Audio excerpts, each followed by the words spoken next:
Alright, welcome to the last episode I'm going to film today for Help I Hate My Voice. We're going to talk today about the vocal break. So a vocal break is basically when you've got your low range, which is sort of your spoken tone, and your upper range, which is usually referred to as falsetto, and then you've got no man's land in the middle, where if you tread there, it will crack. And a lot of people also notice a really abrupt and dramatic difference in their tone between their low range and their upper range. So I'll try and give you an example. If this is you, I'm here to help. Ma, ma, ma, ma, ma, ma, ma, ma, ma, ma, ma. If that's you, I can help.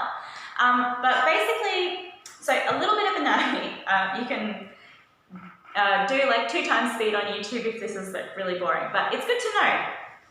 So basically, when you're singing in your low range, your vocal cords are in a short and thick position, which basically means that when they vibrate, they kind of look like this, right? They have what's called an open phase and a closed phase. And if we were to slow it down times like 1,000, this is what it would look like. So your vocal folds, oh gosh, to take it back another step, your vocal folds are like 2 rubber bands, and they're basically just like tissue and skin. They're not muscles, they're not strong or anything like that. They're controlled by tendons that pull them tight and then release them. But themselves are just tissue, skin, and other gooey stuff. But basically, when they go through their open phase and closed phase, when they're short and thick, their closed phase is actually longer because they're bigger. So that builds up more pressure underneath, and that means that when they do hit the open phase, the sound tends to be louder. That is as opposed to what most people call falsetto. In the world of Estill, it's called stiff fold. Your vocal cords are held tight and a little bit apart. So they're stiff and they're held a little bit apart, which is why falsetto tends to be a little bit breathy. But when you're singing in stiff fold, your vocal folds have a little gap in them. They're thin, and they're long, which means they'll be able, well, they're stiff and long, which means that they'll be able to hit higher notes because they're able to vibrate a bit faster. But the 2 vocal modes don't really blend very well together. You tend to go from one to another with a really awkward lurch rather than like a nice seamless transition. So to the rescue comes the 3rd vocal setup, which is called thin fold. So that is the sound that you make when you spontaneously go, "Aw, that's nice, dear." So when your 2-year-old shows you like a little ball of dirt that it wants you to eat, I don't know, I have kids, but, and you go, "Oh, that's nice, thank you," that voice. Or if you see a really cute puppy and go, "Oh, cute," that's thin fold. So it's a sound that we know how to make spontaneously. It can take a little bit of time to know how to do it on demand and how to use it in singing, which is why it's really important to practice that when you're doing sirens. So I have a video about sirens. Maybe go and watch that as well to learn how to bring thin fold into your... So it's thin fold, sob, and like what I call the playful voice. I kind of use those interchangeably. But yeah, bringing that is going to really help bridge the gap. So there's a couple of things. First of all, you want to get out of what we call thick fold early. So just say, if your spoken tone goes like this, ma, ma, ma, ma, ma, and then around your break, it starts to sort of awkwardly lurch into falsetto. Ma, ma, ma, ma, ma, ma, ma. You want to change registers like here, or even here. So way earlier than you need to. You don't want to wait until you get to your vocal break to shift gears because that's when it sounds really awkward. So if I bring in my thin fold or the whiny puppy sound, ooh, that's a funky chord. If I bring in my thin fold early and I go ma, ma, ma, ma, ma,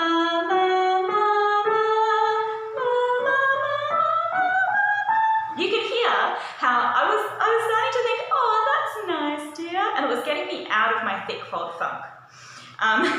So you want to transition early, and you just want to get really, really good at thin fold. That's why sirens are so important.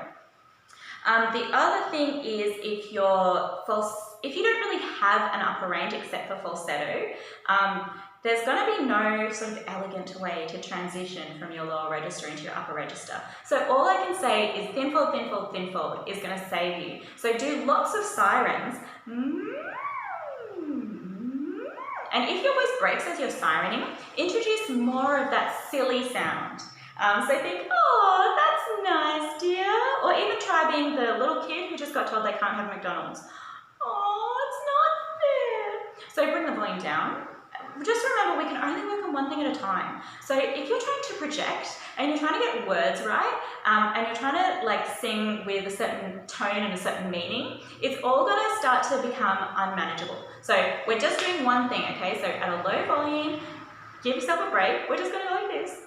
Oh, it's not fair. Really, really small. But you can hear how it's not breaking. So if I was to do it in falsetto, it would just sound like this. Oh, it's not fair. And that doesn't sound like a kid who's about to crack it. That sounds like a little fairy, okay? So you want that really sad tone because that's your thyroid cartilage tilting forward. That's why it's also called tilt. I forgot, that's the other word for it. So thyroid cartilage tilt is going to give you that sound, and that transitions so nicely from lower to upper register. So I can start here in my, oh, it's not fair sound.